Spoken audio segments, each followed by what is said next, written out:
Hey guys, it's Steve from Boulder Sports Clinic. Want to give you a quick rundown on what is foam rolling, how to know when to foam roll, etc. Foam rolling is a way to really help release tightness, decrease some sensation in muscles. How do I know if I need to foam roll? Well, generally if you're in here, and we've sent you this video, that's one key.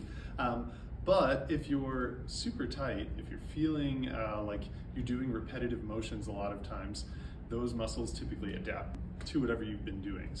Foam rolling is just a nice way to sort of take care of the tissues, make sure they're healing the way they should, and they're not going to get a bunch of adhesion, scar tissue, that kind of thing, that's going to start to affect performance of the muscle or your mobility, flexibility, that kind of stuff. What should I use? Well, obviously you could use a foam roller, and there's different sizes, shapes, ones with little bumpies, ones that are smooth and foam, ones that are made of PVC, and then you also could use ball, like a lacrosse ball, a tennis ball, a dog toy ball, something round and firm, or you could use one of these cool rad rollers that's two lacrosse balls just stuck together.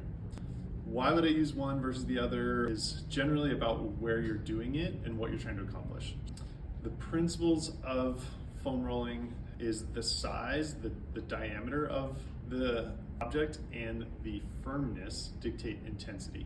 So if I have something that is smaller, like a ball, that's a more firm ball, like a lacrosse ball, the contact patch is going to feel more like a thumb really getting into a muscle. Now this could be really helpful for, I want either more pressure or I'm trying to get into an area that's smaller.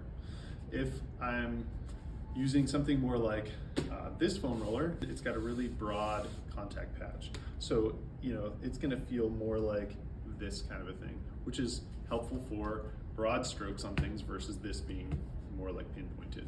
So I've determined that I want to foam roll in my calf. It's a bigger area, so I'm gonna start by using my foam roller. What we're gonna do is start with the bigger implement. I'm gonna put one leg on there. If I want more pressure, I can put the other leg on top of it. I'm looking for spots that are sore, that feel like, whoa, that's a good spot. If I find something like that, I'm going to hold the pressure there for a second. I'm gonna try and breathe through it and relax. And then I'm going to move my ankle. The idea is I'm scanning through, I'm finding that one spot, and then I'm pulling the tissue away from that spot. I'm trying to break up that knot. Then I'm gonna go back to scanning. If it feels like it's more higher than a 3, 4, 5 out of 10, that's probably too much. I think at that point you're not going to really relax into it, you're not really going to get as much out of it, or you're on a spot maybe you shouldn't be. If you feel nervy, if it feels zingy down your leg, that's also not a good sign. You're probably doing too much. I'm going to spend maybe 45 seconds to a minute scanning through, and then I'll go to the other side. We don't need to spend 45 minutes doing this. It's better to do more frequency, less duration. Now I want a little more pressure. It doesn't feel like it's quite as intense as I'd like it, or I can't find any spots that are really sore.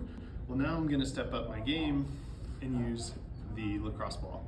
And now it's just a more focal spot, so it's a little more intense. Same principles. So that's the general overview of how to use either of these tools.